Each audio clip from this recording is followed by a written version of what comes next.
कि बहुत अच्छा होता, बहुत खुशी की बात होती कि हमें पूरा मैंडेट मिलता और हम अक्सरियत पार्टी बनते और गवर्नमेंट बनाते। अगर ऐसा भी होता तो हम बाकी अपनी इत्तेहादी पार्टियों को भी दावा देते कि आप भी हुकूमत में हमारे साथ शामिल हो जाएं। My fellow Pakistanis, yesterday you laid the foundation for Hakiki Azadi, true freedom, with your votes. I congratulate each and every one of you for winning the 2024 election. I had complete faith in you that you would come out and vote. You all honored my faith, and your massive turnout has shocked everyone. No Pakistani will accept it.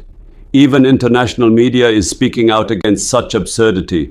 According to independent sources, we were winning on 150 seats of the National Assembly before rigging started happening. At this moment, we are leading 170 seats of the National Assembly, according to data of Form 45.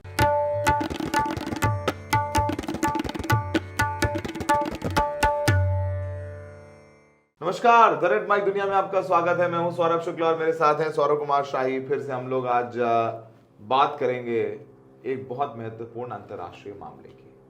हमारे पड़ोसी हैं पाकिस्तान, और पाकिस्तान में चुनाव हुए हैं। चुनाव हुआ है, मजाक हुआ है, नहीं पता।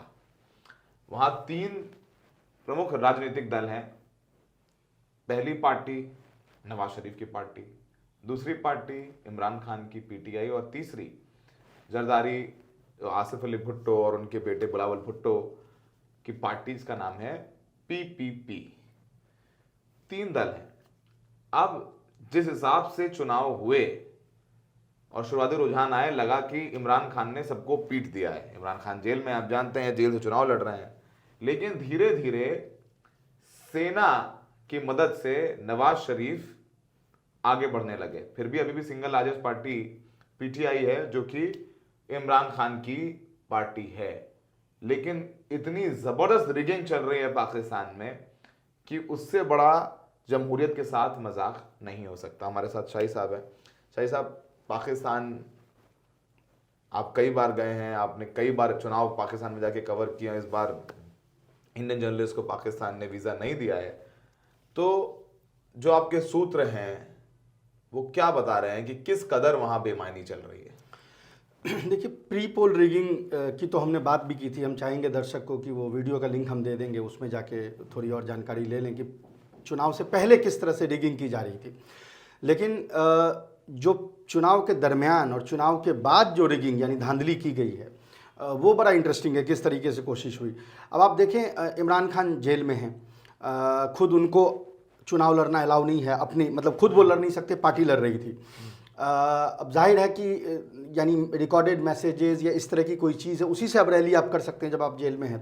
तो जब भी इस तरह का कोई ऑनलाइन रैली या इस तरह की कोई चीज़ ये लोग प्लान करते थे, तो जो वहाँ की एजेंसी है जो इंटरनेट और उसको कंट्रोल करती है पाकिस्तान में, वो इंटरनेट और फ़ोन जो है वो कट ऑफ कर देती थी। तो मतलब ये बिल्कुल प्री प्लान्ड तरीका होता था। उसके अलावा आप देखें कि करीब करीब हज़ारों की संख्या में जो कारकुन हैं, जो कैडर्स हैं पीटीआई के, उनको जेल में डाला गया ताकि वो ग्राउंड पे काम ना कर सके। जब उन्होंने बेल किसी तरह सिक्योर कर भी लिया, तो आपको पता है बेल में उन्हें अपना जो शनाख्ती कार्ड है, जो आईडी कार्ड है, वो जमा करना पड़ा। तो अब वो वोट नहीं दे सकते, क्योंकि आप उसी कार्ड के बिना पे वहाँ वोट देते हैं। तो इस तरह की बहुत सारी प्रॉब्लम जो है वो यानी जो हमने पिछली बार बात की थी कि लेवल प्लेइंग फील्ड क्रिएट ही नहीं होने देना है, ताकि मतलब पहले जम करके जो है जेल में डाला गया, तमाम कार्रवाई की गई, सिंबल नहीं दिया गया। तो पाकिस्तान पीटीआई समर्थन इमरान खान के जो लोग थे जिनका सिंबल ले लिया गया, वो निर्दलीय लड़ रहे हैं, इमरान खान के समर्थक के तौर पर। बिल्कुल बिल्कुल। तो अभी क्या जो इमरान खान के समर्थक यानी जो पीटीआई के काडर है, पीटीआई के कार्यकर्ता हैं, उनकी क्या स्थिति है अभी? अगर आप जो ऑफिशियल रिजल्ट है, मैं पहले बता दूं, अनऑफिशियल रिजल्ट जब रात को, कायदे से रिजल्ट रात को 1 बजे तक आ जानी चाहिए थी, लेकिन करीब करीब इंडियन टाइम 10 बजे के आसपास जो है काउंटिंग रोक दी गई और रिपोर्टर्स को कमरों से बाहर निकाल दिया गया। जहाँ रिटर्निंग ऑफिसर बैठते हैं इलेक्शन कमीशन के, उनको निकाल दिया गया। उस समय तक तकरीबन 2/3 मेजॉरिटी जो है वो पीटीआई को मिल रही। पीटीआई के समर्थित जो निर्दलीय प्रत्याशी हैं, उनको 2/3 मेजॉरिटी नेशनल असेंबली में मिल रही थी। उसके अलावा पंजाब प्रोविंस में और केपी के खैबर पख्तूनख्वा प्रोविंस जो है, जिसको पहले नॉर्थ वेस्ट फ्रंटियर कहते थे, वहाँ उनको बहुमत मिल रही थी, लेकिन वो रात को रोक दिया गया और सुबह जो है रिजल्ट बदल दी गई है। अब जो रिजल्ट है उसके हिसाब से पंजाब में PMLN और जो नवाज शरीफ की पार्टी है वो और PTI उसको तकरीबन बराबर सीटें मिल रही हैं। KPK में जाहिर है कि वो इतना एक तरफा था कि वहाँ आप बहुत ज़्यादा धांधली कर नहीं सकते थे, लेकिन जो नेशनल असेंबली है जहाँ जिसमें कि उम्मीद थी कि इमरान खान की पार्टी तकरीबन 170 से 180 के दरमियान सीट जो है वो लाने जा रही है, वो घटा के तकरीबन 100 के आसपास अब कर दिया गया ताकि उनकी हुकूमत ना बन सके। और जो अपोजिशन की जो दो पार्टियां यानी नवाज शरीफ की पार्टी PTI और PMLN और जो PPPP 4 बार P वाली जो पार्टी है भुट्टो की, वो कोशिश ये है कि उनको मिला के किसी तरह और उसमें MQM को जोड़ के इस तरह किया जाए। ये जो धांधली हुई है, मैं इसमें बताना चाहता हूँ कि ये धांधली कैसे पकड़ी गई है। पाकिस्तान में सिस्टम है फॉर्म 45 और फॉर्म 47 का। 45 जो फॉर्म है वो वहाँ पे पाकिस्तान में क्या होता है कि जहाँ इलेक्शन होती है वहीं पे काउंटिंग, बूथ पे ही काउंटिंग होती है। तो हर बूथ का डेटा जो है वहाँ पर आपका जो एजेंट है, पोलिंग एजेंट है PO, उसको आप जो है फॉर्म 45 देते हैं और फिर उस फॉर्म 45 जो सारे जगहों के हैं उसको टेबुलेट करके फॉर्म 47 बनाते हैं जिससे रिजल्ट फाइनल होता है। तो फॉर्म 45 के लिहाज से तो PTI तकरीबन 170 के आसपास सीटें जीत रही हैं, लेकिन जब वो फॉर्म 47 में तब्दील की गई, उसको टेबुलेट किया गया, तो वहाँ पे तरीके से धांधली की गई वोटर्स को, यानी कई ऐसे सीटें 14,000 वोट्स को उसमें मतलब एलिजिबल दिखा दिया गया। तो इस तरह से की गई। दूसरी एक ये चीज़ है पाकिस्तान में इंटरेस्टिंग चीज़ है वहाँ धांधली पकड़ना कि वहाँ काउंट जो है वो लीनियर होता है। लीनियर ये होता है कि वहाँ कास्ट का उतना कोई रोल नहीं है एक कंस्टिट्यूंसी में। तो अगर शुरू के 50 बक्सों में अगर 6% या 7% ही वोट काउंट हुए हैं, उसमें अगर आपको एक ग्राफ दिख रहा है तो वो ग्राफ लीनियर रहेगा। वो 200 बक्सों में 1000 बक्सों तक जाकर भी मोटा मोटी वो ऊपर ही जाएगा। तो उसमें बहुत डिफरेंस नहीं होता। तो ये जो बेसिकली इनकी कोशिश है PMLN की कहने की कि नहीं ये तो आपने 6% रिजल्ट के बिना पे आपने कह दिया था 170, ये डज नॉट होल्ड वाटर। तो एक वो तरीका है। दूसरा, इन्होंने कुछ और भी स्मार्टनेस दिखाई है रिगिंग करने में। स्मार्टनेस उनको लग रहा है कि वो स्मार्ट हैं, लेकिन जो एनालिस्ट हैं वो पकड़ रहे हैं। अब देखें, नॉर्दर्न पंजाब का इलाका एक ज़माने में PMLN का स्ट्रॉन्ग होल्ड होता था। वहाँ पे PTI ने रात जब तक अनऑफिशियल रिजल्ट आए थे वहाँ पे बिल्कुल डेमोलिश कर दिया PMLN को। ये जो रावलपिंडी का इलाका है, अटॉक, रावलपिंडी, इस्लामाबाद, ये जो पूरा रीजन आप देख रहे हैं नॉर्थ का, इसमें उनको फिनिश कर दिया था।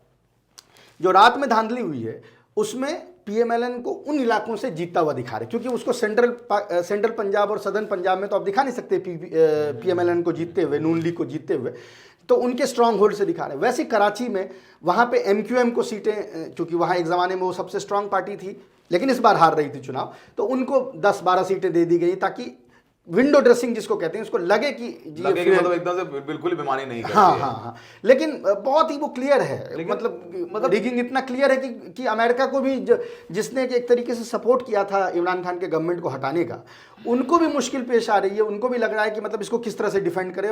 वहाँ पे स्टेटमेंट्स आने लगी हैं अमेरिका से, उनके सीनेटर्स के, उनके फॉरेन अफेयर्स कमेटी के, कि ये क्या हो रहा है, मतलब ये किस तरह से चुनाव कराया जा रहा है। सेना क्यों चाहती है कि इमरान खान हार जाए? सेना का क्या इंटरेस्ट है? देखिए, इसमें कोई दो राय नहीं कि 2018 में इमरान खान जब सत्ता में आए तो सेना की मदद से आए। एक प्री पोल रिगिंग जो है 2018 में भी हुई थी, इमरान खान के पक्ष में हुई थी, लेकिन वो इतनी बड़ी रिगिंग नहीं थी जो 2024। ये बहुत लोग इसको कंपेयर करने की कोशिश कर रहे हैं, ये कंपेरेबल नहीं है, ज़मीन आसमान का फ़र्क है। लेकिन रिगिंग 18 में भी हुई थी।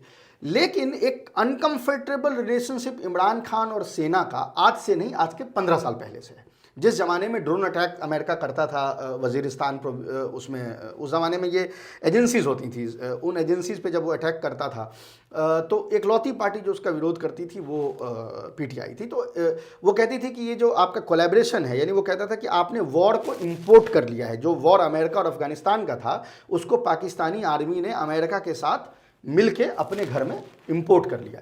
ऑल्दो मैं इसके मेरिट डिमेरिट पे नहीं जाना चाहता कि ये बहुत ही सिंपलिस्टिक आर्ग्यूमेंट है, लेकिन आज हम उसकी बात नहीं कर रहे। तो एक जो कह सकते हैं तनातनी इन दोनों के बीच 15 साल से है। 18 में कुछ इस तरह का माहौल बना कि आर्मी ने सपोर्ट करके इनको ले आए सत्ता में, लेकिन उन्हें ये लगा कि वो इनको कंट्रोल कर लेंगे, लेकिन वो उस इमरान खान को उस तरह से कंट्रोल नहीं कर पाए जिस तरह से उनको उम्मीद थी।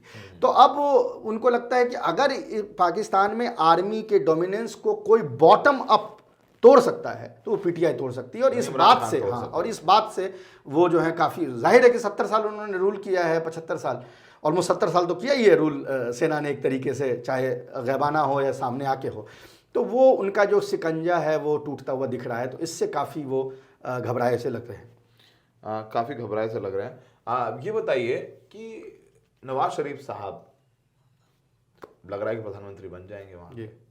वजीर आजम बोलते हैं। वो खुद एक सीट से हार रहे थे, हार गए हैं शायद ऑफिशियली। दोनों जगह से हार रहे थे, एक जगह को अभी रोका गया, उसका रिजल्ट नहीं, उसको रिजल्ट टर्न करने की कोशिश कर रहे हैं, एक जगह से तो हार गए हैं, वहाँ पर पता नहीं कैसे, दोनों ऑफिशियल रिजल्ट आया नहीं, दोनों जगह से हार रहे थे। मतलब बुरे हालात हैं। उनकी बेटी मरियम नवाज की भी हालत बहुत खराब थी, वो भी हार रही थी अपनी सीट से। नवाज शरीफ के लिए ये डिजास्ट्रस इलेक्शन है, मोरल ग्राउंड पे भी डिजास्ट्रस है कि आपने पूरी पिछले 20 साल की अपनी कैरियर बनाई आर्मी के अगेंस्ट में, एस्टेब्लिशमेंट के, एंटी एस्टेब्लिशमेंट फोर्स बन के, और जिस तरह से आप आर्मी के साथ मिलके आपने एस्टेब्लिशमेंट के साथ मिलके इलेक्शन को रिग करने की कोशिश की है, यहाँ तक कि आपकी अपनी सीट जहाँ से आप हार रहे थे उसको आपने बचाने की कोशिश की। और वो किस सीट से हार रहे थे मैं आपको यहाँ दर्शकों को बता दूं, उनको ना पता हो।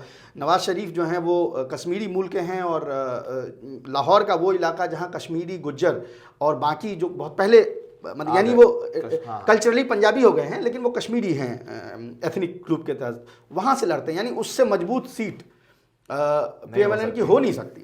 वहाँ से वो हार रहे थे रात को, जिसके बाद उसको टर्न करने की कोशिश की गई। दूसरी सीट पे वो फ्रंटियर से लड़ रहे थे, वहाँ से वो हार रहे हैं, यानी सॉरी नॉर्दर्न से लड़ रहे थे, वहाँ से हार रहे हैं। उनकी बेटी हार रही है। यहाँ इंट्रा पार्टी कॉन्फ्लिक्ट भी होने के चांसेस बहुत ज़्यादा हैं, क्योंकि उनके भाई शहबाज शरीफ और उनका बेटा ये दोनों अपनी सीट निकाल रहे थे, जबकि ये यानी बाप बेटी जो है अपनी सीट हार रहे थे। तो विद इन पार्टी भी ये प्रेशर अब उन पे बनेगा कि भाई जब आप कैपेबल नहीं है चुनाव जीतने के तो उनको आप दे दें जो कैपेबल हैं।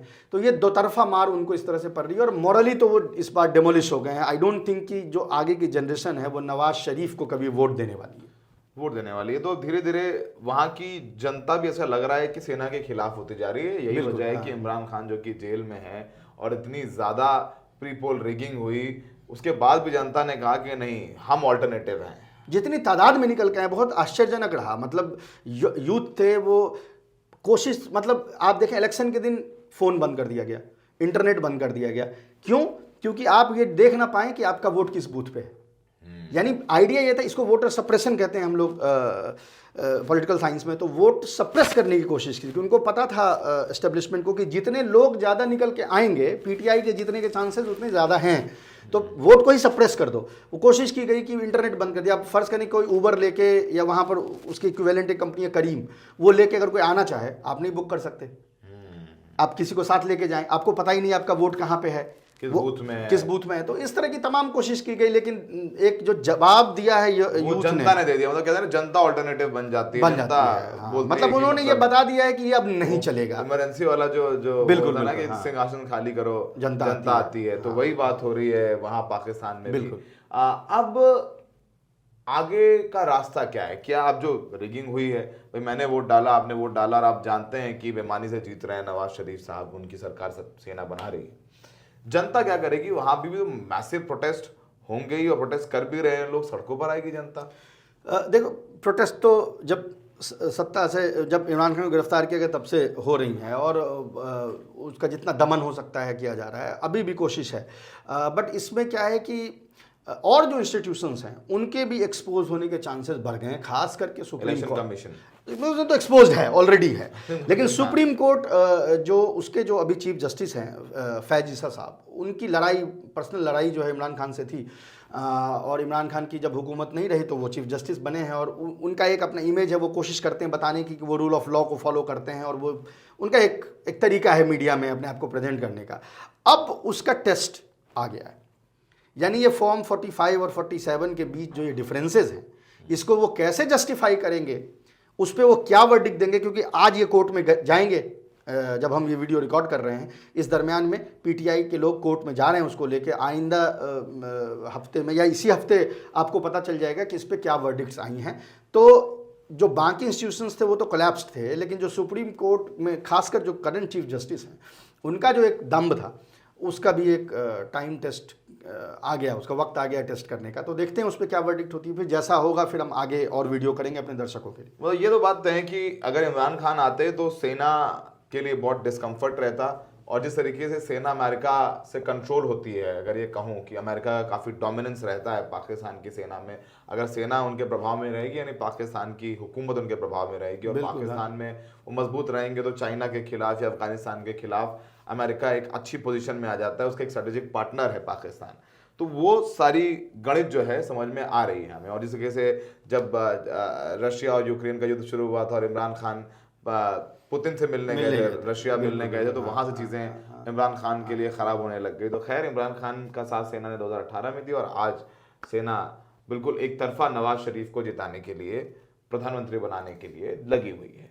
हमने कोशिश किया कि दर्शकों को समझाएं कि पाकिस्तान में क्या हो रहा है, हमारा पड़ोसी मुल्क है, और पड़ोसी अगर अनसेटल्ड रहेगा तो उसका प्रभाव हम पर भी पड़ेगा।